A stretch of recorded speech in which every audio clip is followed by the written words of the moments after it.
Kaibigan, kami nagbabalik po dito sa Homeboy. Mga batang nakakamangha pa rin ng talento ang ating mga bisita ngayong umaga. Makisig, kumusta ka na? Ikaw, Makisig, Sam, at saka Rachel, you are the monthly finalist ng Little Big Star. Anong division ka, Makisig? Little division. Kayo, Sam? Big division. Kayo'y nag-tie. Kayo ay lalaban na doon sa mga darating na mananalo sa ibang buwan. Abay, napakaswerte ninyo. Maraming salamat at kayo kami pinagbibigyan ninyo ng inyong mga napakagagandang mga boses. Pero magkakasubukan tayo ngayon. Ito, pataasan to ng boses ang ating pag-uusapan. Katuwaan lamang ito. At ang ating gagamitin awit ay I Will Always Love You ni Whitney Houston. Subukan nila natin kung sino ang may pinakamataas na boses. Dahil hindi na ako sasali, dahil alam niyo kung gaano kataas ang aking boses. Di ba, Makisig? Naintindihan mo, sino mag-uumpisa? Okay, umpisa, sagot, hanggang maabot natin ang pinakamataas na note ng I Will Always Love You. Palakpakan po natin sila. Dali lamang, pwedeng tumayo para maganda ang pagkanta. Okay, Makisig. And I will always love you.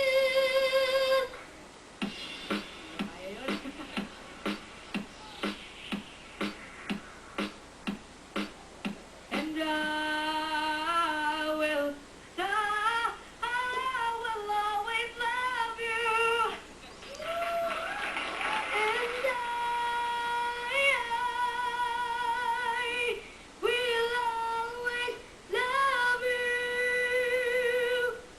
And I will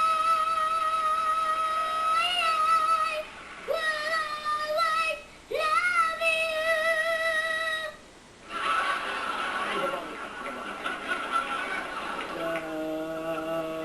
I will always love you. Oh, gayahin mo mga baba. Sige nga, kaya mo. Go. Go.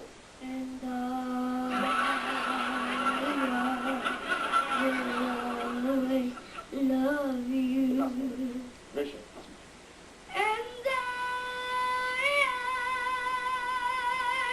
will always love you.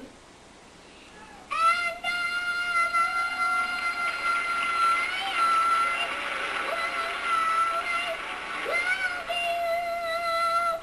Kaibigan, magbabalik po ang Homeboy. Salamat, Makisig, Sam.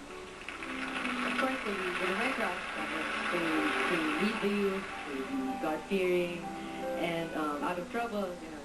At, yun po. And for my country, siguro po, wala na yung gulo, maging maayos na, just like what they said, we're peace, ganyan. Maraming salamat. Rachel.